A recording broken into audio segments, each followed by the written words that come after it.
Entendre, comprendre, réagir.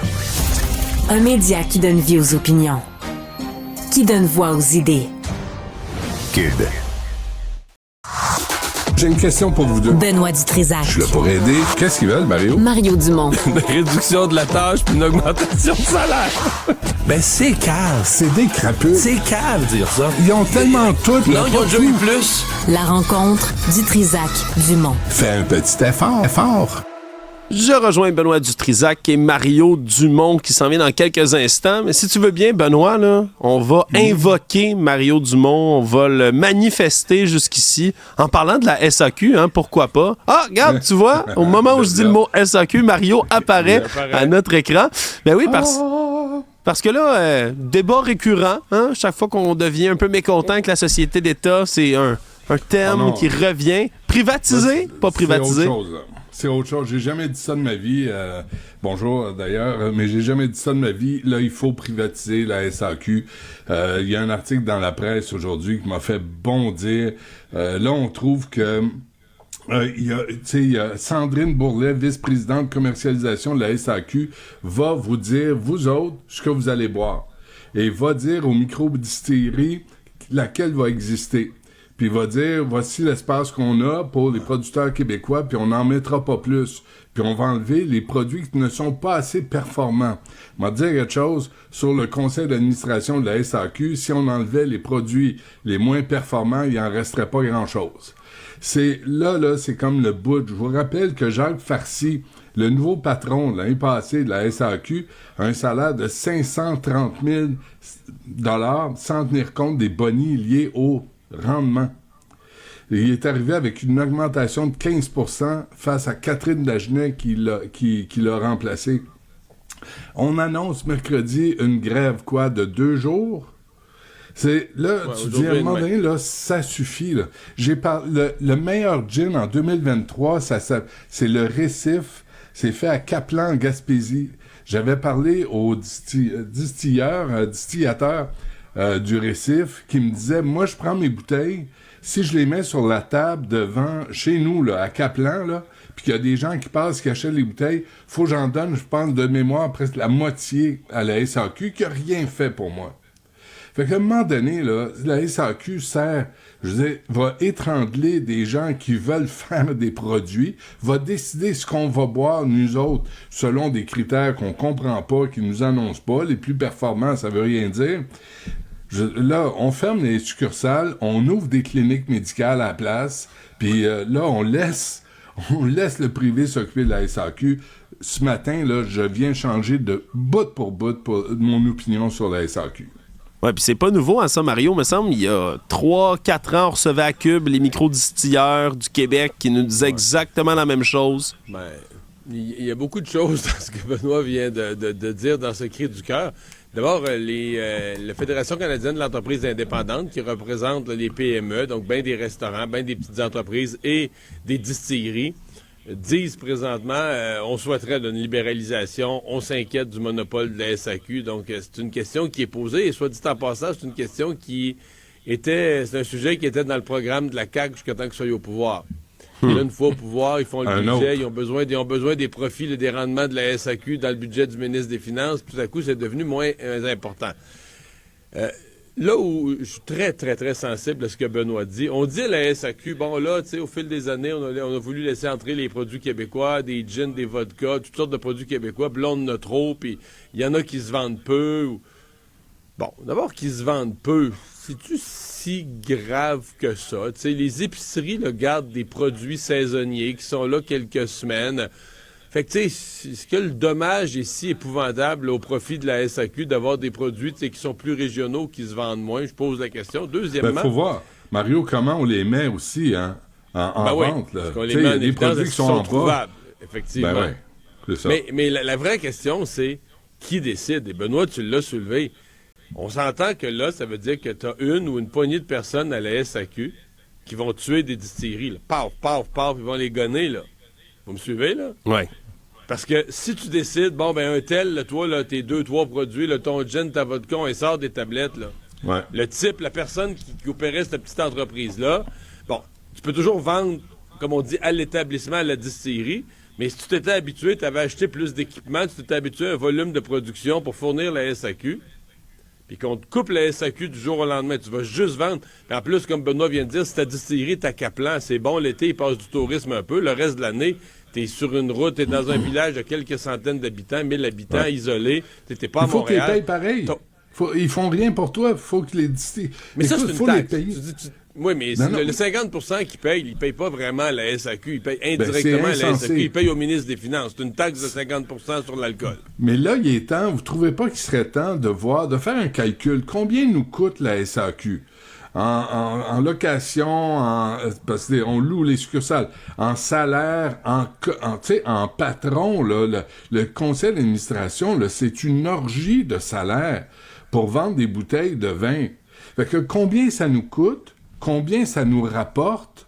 Puis si on enlève les coûts, est-ce qu'à un moment donné, tu dis, on va le privatiser, puis les gens qui vont travailler dans le domaine vont nous payer des taxes, les employés vont nous payer des impôts. Est-ce qu'il y a une équivalence qu'on va aller chercher et on va avoir, nous, des choix, puis on n'aura plus ce monopole-là qui se donne des bonnies en passant? On aurait peut-être moins de choix, par exemple. Je ne sais pas. Une certaine libéralisation pour amener des petits cavistes privés à t'amener plus de choix. La privatisation complète, t'aurais peut-être autant de choix à Montréal. Mais à Rivière-du-Loup, c'est sûr que si t'es un privé, il te donnera jamais une aussi grande sélection que la SAQ. Là. D'ailleurs, ça, c'est un des arguments de la SAQ pour dire de maintenir partout sur le territoire étendu du Québec une offre de produits intéressante. Là. Ça marche plus, cet argument-là, parce qu'aujourd'hui, là, il y a Internet. Puis Internet, là, tu commandes le vin que tu veux. Fait que là, on pourrait commander le vin chez nous. T'habites à Rivière-du-Loup, ils vont te le livrer à un moment donné. Tu sais, Amazon, ils livrent partout, là.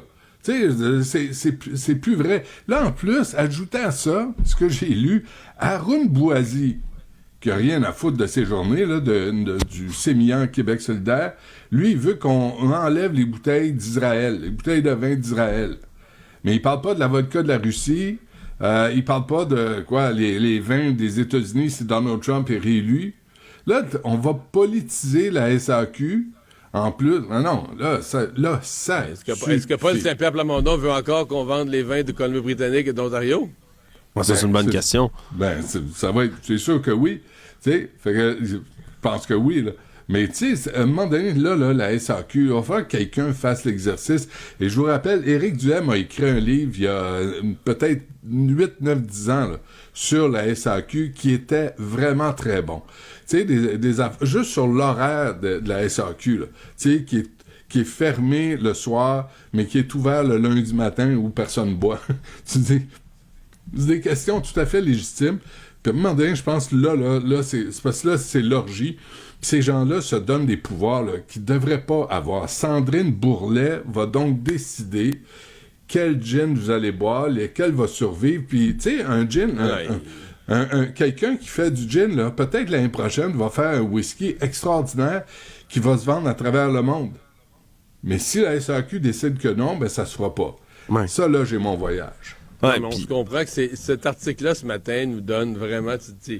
Tu dois conclure ça. Tu dis, OK, il y a quelques dirigeants, une poignée ou une poignée de dirigeants de la SAQ vont carrément avoir le droit de vie ou de mort, comme l'épée autrefois. Là, toutes les distilleries vont être devant eux, puis ils vont décider de lesquels ils se débarrassent. Parce que tu te fais couper par la SAQ, tu te fais retirer, tu te fais annoncer du jour au lendemain que tu es retiré des tablettes. À mon avis, t'es fini. D'abord, tu peux plus aller à la banque, tu peux plus emprunter, tu peux plus... Tu sais, la banque va capoter, va dire, OK, il s'est fait tasser il est plus ses tablettes de la SAQ, va rappeler ta marge de crédit. C'est, à mon avis, le lendemain matin, là, ton entreprise, ta PME sur laquelle tu as travaillé avec passion, est fini. Ouais. OK, c'est quelque chose que dans une société d'État, des gens aient un tel pouvoir tout à coup, là. Ouais. C'est comme la politique de Caligula, tu sais, qui va faire comme ça, puis comme ça, puis tu sais, là, il y en a qui vont vivre, il y en a qui vont mourir. Mais après une orgie en passant. Ben, va falloir, à ce moment-là, que le conseil d'administration de la SAQ soit prêt à ce qu'on les talonne dans les médias, hein, puis que chacune de leurs décisions, puis chaque distillerie qui vont décider d'enlever des tablettes, il va falloir qu'ils s'attendent à ce qu'il y ait un droit de regard là, accru là-dessus pour qu'on soit capable de comprendre c'est quoi les décisions qu'ils prennent, puis est-ce que c'est les bonnes. Moi, ça me fait de la peine pour tous les micro-distilleurs du Québec qui sont bourrés de talent, qui mettent sur des tablettes des produits qui ont un succès à l'international depuis des années, mais qui, là, vont être découragés, je pense, de poursuivre les affaires dans ce milieu-là. Revenons ensemble sur le sondage, si vous voulez bien, là, parce que c'était une autre orgie, celle-là, de chiffres puis de statistiques là, électorales depuis quelques jours. Et là, pour Paul Saint-Pierre Plamondon, ça se stabilise vers le haut. Puis pour la Coalition Avenir Québec, c'est la dégringolade qui est freinée. Est-ce qu'on est pas mal rendu dans le plafond et dans le plancher de ce côté-là, Mario? Ouais, c'était déjà mon impression avant le sondage là, que le PQ était un peu en train de plafonner. Parce que tout se tient, là, le PQ est à 34, la souveraineté bouge pas vraiment à 36. Fait que c'est comme il y a comme un plafond là, qui s'est installé. Et à mon avis, pour faire bouger ça, il va falloir... là, on arrive au point où il faudra que Paul Saint-Pierre Plamondon secoue les colonnes du temple, ce qu'il a essayé de faire la semaine passée. Peut-être que c'est pas encore rentré. C'est tellement frais, là, ses propos sur l'indépendance. C'est peut-être pas encore reflété dans le sondage.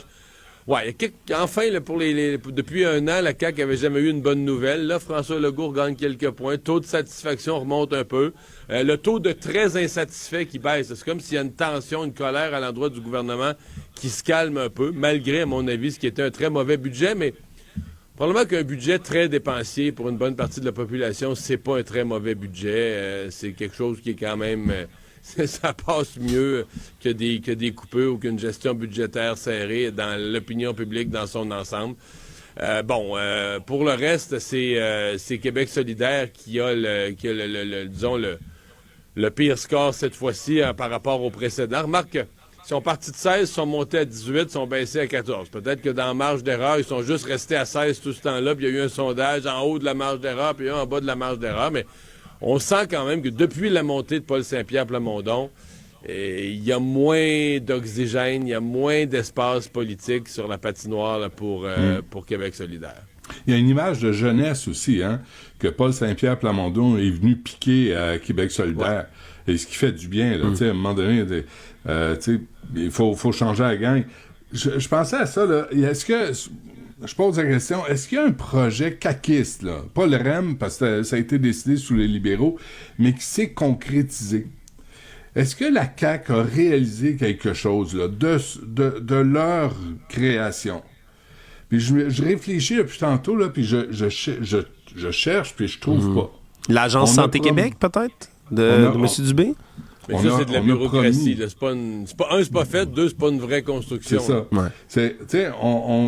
On a promis bien des affaires, là. On nous a annoncé bien des affaires, puis on n'a rien livré. Puis je pense que c'est ça le problème avec la CAQ. On a perdu la confiance des Québécois. On a annoncé des affaires, puis là, on est revenu en arrière, puis on ne sait pas où on s'en va. Que ce soit en transport, Bonardel est passé, Mme Guilbeault est là, elle fait pas mieux, c'est toujours le désert en termes d'idées. Là, il y a eu le pont d'Île d'Orléans, 2,7 milliards. Tu dis, tabarouette, vous négociez, vous autres, les amis? Qu'est-ce qui reste? Moi, je suis là pour aider, vous le savez. Hein? Ben oui. Moi, la CAQ, là, demain là, matin, François Legault doit dire une chose, d'après moi. Il y aura, telle date, un référendum sur l'immigration au Québec. Mais les gens veulent pas. On le fait pareil. On le fait pareil. Bon. Puis là, parce que là, le mouvement d'indépendance, là, je pense qu'il est motivé par ça, là, par l'espèce d'immigration massive, incontrôlée, contrôlée par Ottawa, pas par Québec, qui nous arrive ici et dont il faut prendre soin, il faut accueillir, il faut les intégrer. Puis là, à un moment donné, on n'est plus capable, l'anglais s'impose. Là, tu dis, ça c'est un cheval de bataille, là. C'est clair, d'après moi, c'est ça qui pousse le PQ vers le haut. Et là, François Legault, il parle, il fait rien, il bouge pas, il décide de rien, il promet d'aller brasser la cage à Ottawa, il revient presque à genoux en rampant. C'est pas ça qu'il nous a vendu. Puis moi, je suis le premier déçu de ses performances, de ses résultats, parce qu'il n'y en a pas. Alors, faites-le, le référendum sur l'immigration. Tombons pas dans la xénophobie, dans le racisme.